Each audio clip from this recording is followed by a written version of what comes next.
In the heart of the Roman Republic, there was a road called the Appian Way. It was one of Rome's proudest achievements, a stone artery of empire, built to move soldiers, merchants, officials, and messengers across Italy. But in 71 BCE, that road became something else, a warning. For miles and miles, wooden crosses lined the way from Capua toward Rome. On them hung the bodies of thousands of defeated rebels, men who had dared to rise against the most powerful state in the Mediterranean world. In the center of their story stood one name, Spartacus. Today, his name sounds almost mythological. A gladiator, a rebel, a symbol of freedom, a man who stood against Rome and refused to bow. But the real Spartacus was not born as a legend. He was not a king, not a senator, not a general trained in marble halls. He was a man Rome had turned into property. And from that position, from the bottom of the Roman world, he led a revolt so dangerous that the Senate was forced to treat runaway slaves as an army. This is not just the story of one gladiator. It is the story of a society built on chains and of what happened when those chains began to break.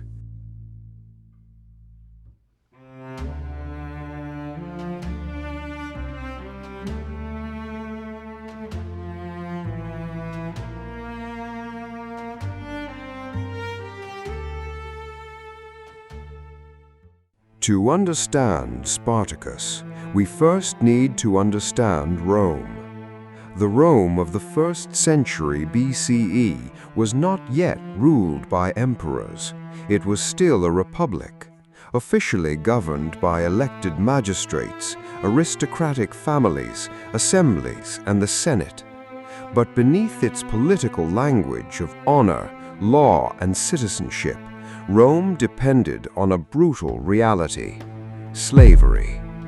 Enslaved people worked in homes, farms, mines, workshops, ships, and temples. Some were educated servants. Some were teachers or accountants. Others were sent into fields until their bodies broke. Others were forced underground into mines, where death often came slowly. Rome did not see slavery as a moral crisis. It saw it as normal, profitable, necessary. War fed this system. When Roman armies conquered territory, captives could be sold. Defeated peoples could become labor. Human beings could be turned into wealth. And by the time Spartacus entered history, Italy was full of enslaved men and women who had lost homes, names, families, and futures. Among the most visible of them were gladiators. To Roman audiences, gladiators were entertainment. To their owners, they were investments. To themselves, they were men living under a death sentence.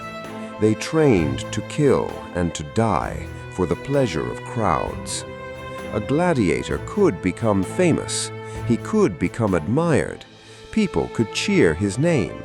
But applause was not freedom. A popular gladiator was still owned.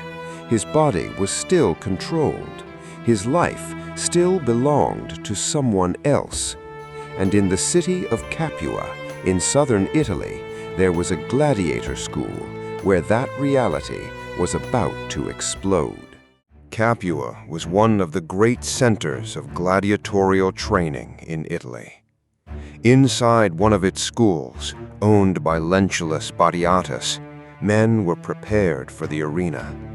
Many were Gauls and Thracians, foreigners in Roman eyes, outsiders from lands Rome had fought, conquered, or exploited.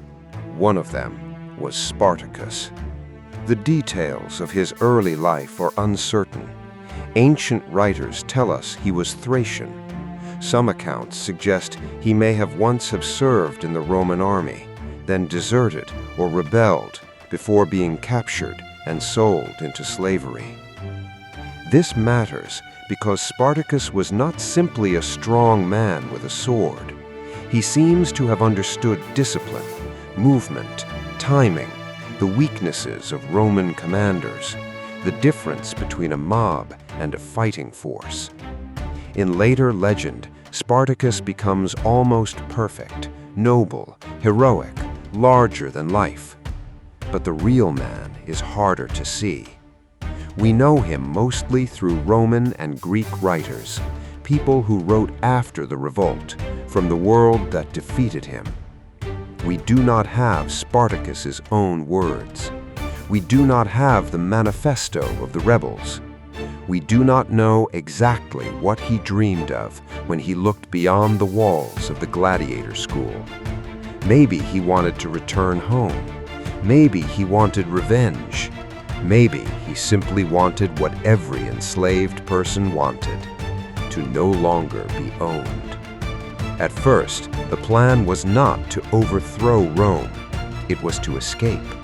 According to ancient tradition, around 200 gladiators were involved in a plot to break out, but the plan was discovered. The conspirators had no time for a perfect rebellion, no army, no supplies, no strategy written on maps, only desperation, only the knowledge that if they failed, they would be tortured, executed, or thrown into the arena as an example. So a smaller group acted. They seized kitchen tools, knives, spits, anything that could become a weapon, and they ran.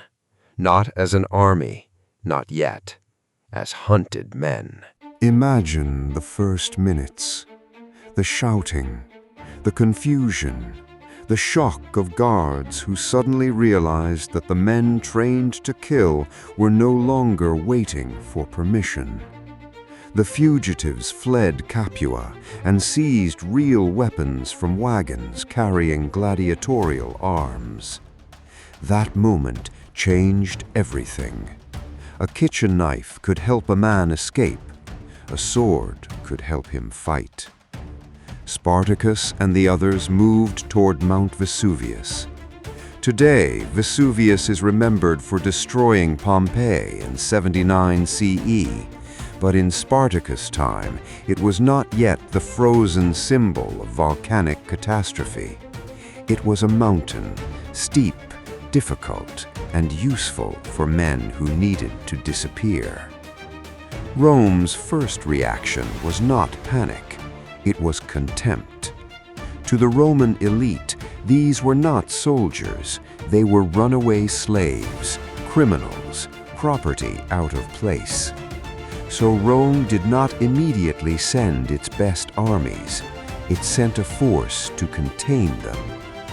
The Roman commander Gaius Claudius Glaber trapped the rebels on Vesuvius, blocking the obvious way down. From a Roman point of view, the problem seemed solved. The slaves were above, the Romans were below. Hunger would do what swords did not need to do. But this was the first great mistake Rome made. It assumed desperate men would behave predictably. They did not.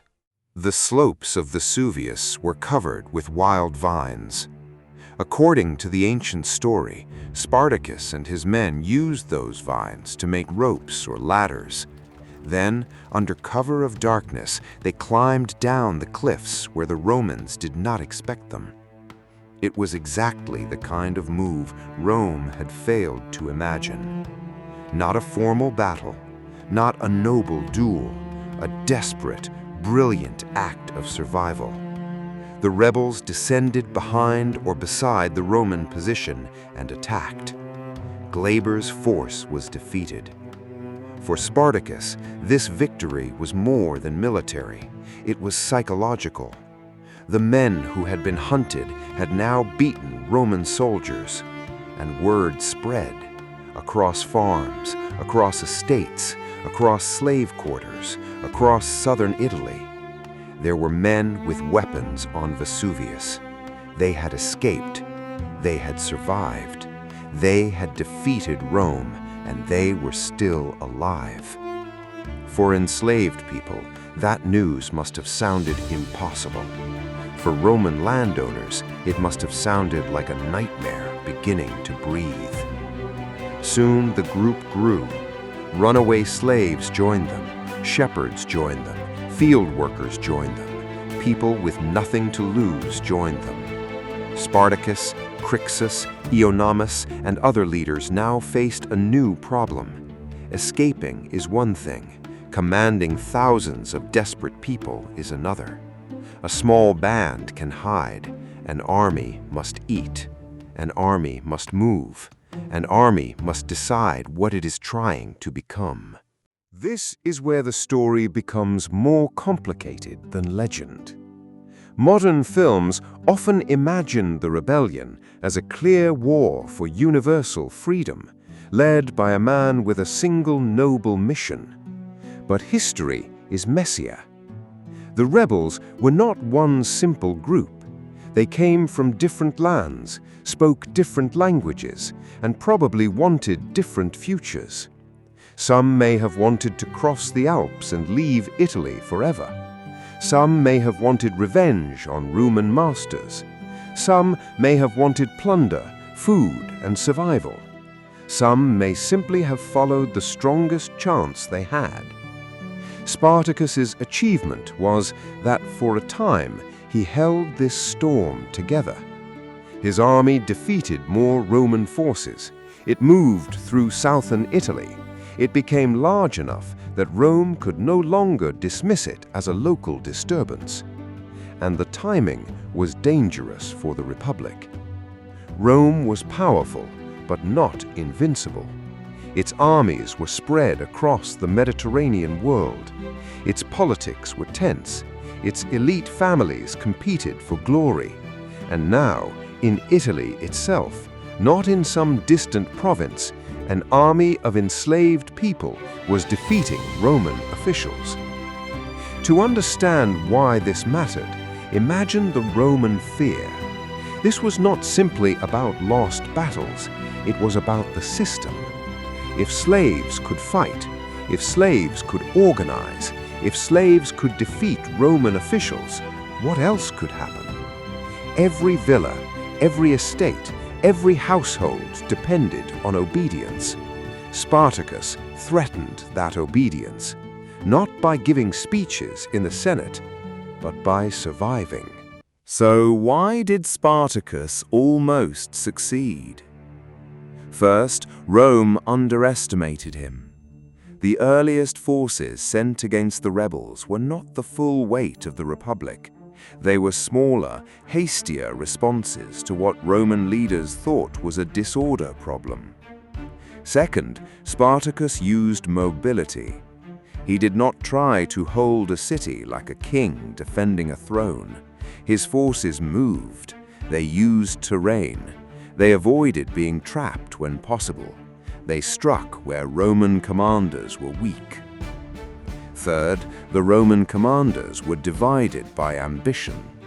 In the Roman Republic, military victory was political currency. A commander did not just want to win, he wanted credit, glory, reputation, future office. That kind of competition could make men bold. It could also make them reckless. Fourth, Spartacus's army was fueled by desperation. Roman soldiers fought for pay, honor, citizenship, command, and duty. But the rebels fought because defeat meant chains, torture, crucifixion, or the arena. But there was one more reason Spartacus came so close. Rome was not ready to admit what he was, a general. Not in title, not in Roman status, but in practice. He understood that Rome was strongest when it could force its enemies into the kind of war Rome preferred, organized, disciplined, predictable, fought under conditions that favored legions. Spartacus tried again and again to avoid becoming exactly the enemy Rome knew to destroy. And for nearly 2 years, he made Italy unsafe for the masters of the world. At one point, the rebels moved north toward the Alps. This may have been their greatest chance.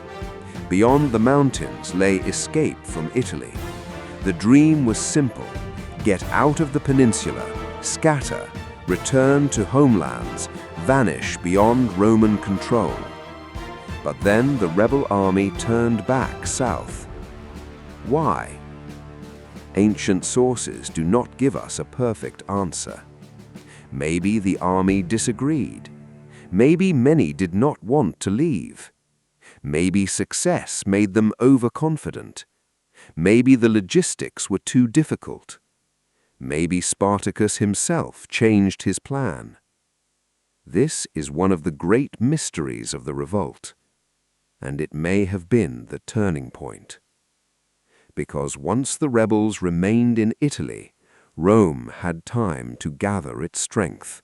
Before we reach the final phase, we need to separate Spartacus the legend from Spartacus the man. Myth number 1. Spartacus wanted to destroy Rome. Maybe, but we do not know that. The evidence suggests his goals may have changed over time. The revolt began as an escape. Later, it became a massive armed movement.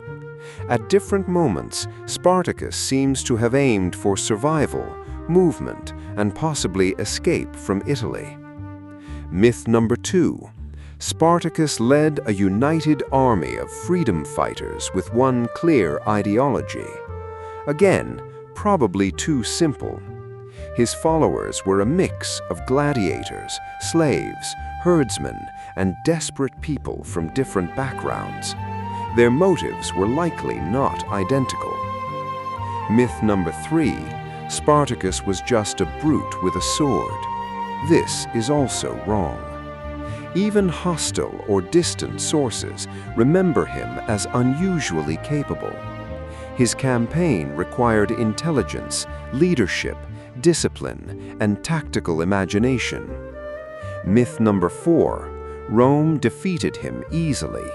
Absolutely not. If Rome had crushed Spartacus easily, we would not still be talking about him 2,000 years later. The rebellion embarrassed Roman commanders, terrified landowners, and forced the Republic to respond with serious military power. But the most important truth is this: Spartacus did not need to be perfect to matter. He did not need to be a modern revolutionary. He did not need to speak in the language of human rights. He lived in a world where his body could be bought, sold, trained, beaten, and killed for entertainment. And he said no. That alone was enough to make him dangerous. By 71 BCE, Rome needed a man who could end the nightmare. It turned to Marcus Licinius Crassus. Crassus was one of the richest men in Rome. He was ambitious, ruthless, and eager for glory. He understood that defeating Spartacus could make his political career. But he also understood something else. The Roman army had to fear him more than it feared the rebels. Ancient accounts say Crassus restored discipline with extreme brutality, even reviving decimation, a punishment where 1 in 10 men from a disgraced unit could be selected and killed by their own comrades. To modern ears, this sounds monstrous. To Crassus, it was a message. Cowardice would not be tolerated. Failure would not be forgiven. The war changed. Spartacus was no longer facing commanders who treated him as a temporary embarrassment. He was facing a man who who wanted to grind him down. Crassus pursued the rebels into southern Italy. Spartacus tried to reach Sicily, where earlier slave revolts had shaken Roman power. If he could cross the water, he might ignite another uprising and gain a new base. To do this, he reportedly made arrangements with pirates. But the pirates betrayed him. They took payment and did not carry his forces across. Now Spartacus was trapped in the toe of Italy, with Crassus closing in. Crassus built fortifications, a line of ditch, wall, and military pressure designed to cut off the rebels. This was Rome at its most terrifying. Not heroic, not romantic, organized, patient, industrial in its violence. Spartacus had spent years escaping traps. Now, the whole landscape was becoming one. Even then, Spartacus did not simply surrender. In a desperate move, his forces broke through Crassus's lines, reportedly under cover of darkness and harsh weather. For a moment, the impossible happened again. The trap opened, the rebels were free. But freedom was narrowing. Other Roman forces were moving. Pompey was returning from Spain. Lucullus was also a threat from another direction. If Spartacus could not defeat Crassus quickly, he risked being crushed between Roman armies. Time, which had once helped him, now worked against him. And inside the rebel army, unity was breaking. Some groups separated from the main force. Crassus destroyed them. Every defeat cut away options. Every delay brought Rome closer. There is a tragic pattern in the story now. Spartacus keeps finding a way out, and Rome keeps making the world smaller. At last, the rebellion reached the point every fugitive army fears. No more easy movement, no more mountains to disappear into, no more pirate ships, no more time, only battle. Ancient writers preserve a dramatic story from the final days. Before the last fight, Spartacus is said to have killed his horse. The meaning was clear. If he won, he would have Roman horses enough. If he lost, he would not need one. Whether the scene happened exactly this way or was shaped by later writers, it survived because it captured the mood of the end. There would be no retreat, no escape, no return to the arena. The man Rome had enslaved would meet Rome standing.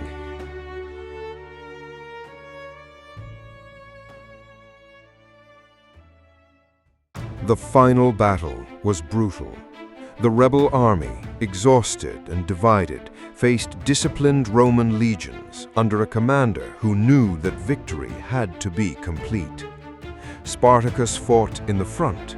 Some accounts say he tried to reach Crassus himself, cutting his way through the battlefield. He was wounded, surrounded, and killed. His body was never clearly identified. That detail feels almost symbolic. Rome could kill the man, but it could not fully possess the memory. The rebellion collapsed. Those who survived faced one of the most infamous punishments in Roman history.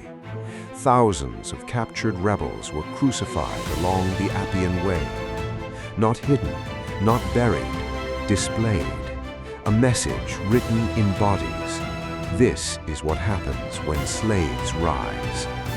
Crassus had won the war, but even in victory, Roman politics turned bitter. Pompey, arriving from the north, killed fleeing rebels and claimed credit for finishing the conflict. Crassus had done the hard work. Pompey took part of the glory. That was Rome. Even after a slave rebellion, aristocrats fought over reputation.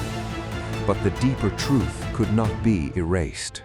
For 2 years, Spartacus had forced Rome to look at the human beings beneath its empire.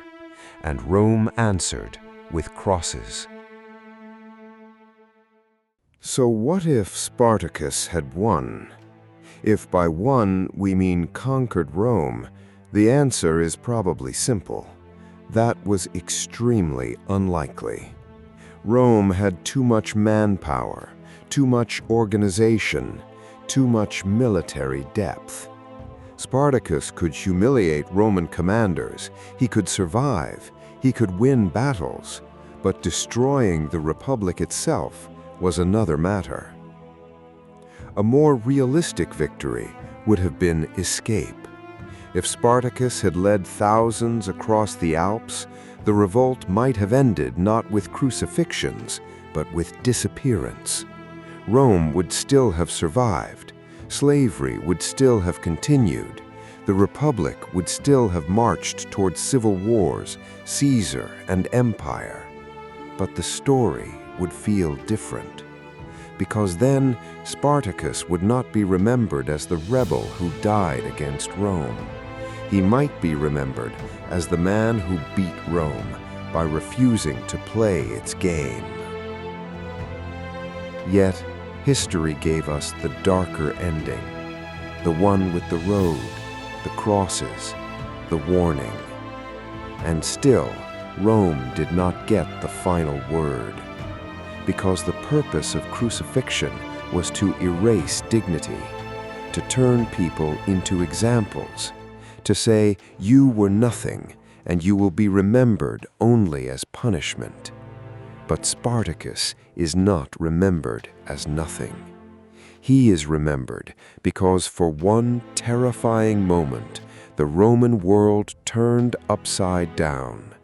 The enslaved became soldiers, the hunted became hunters, the arena became a battlefield, and a man who was supposed to die for entertainment made the masters of the world afraid. That is why his story survived, not because he conquered Rome, but because Rome conquered almost everything and still could not make him kneel.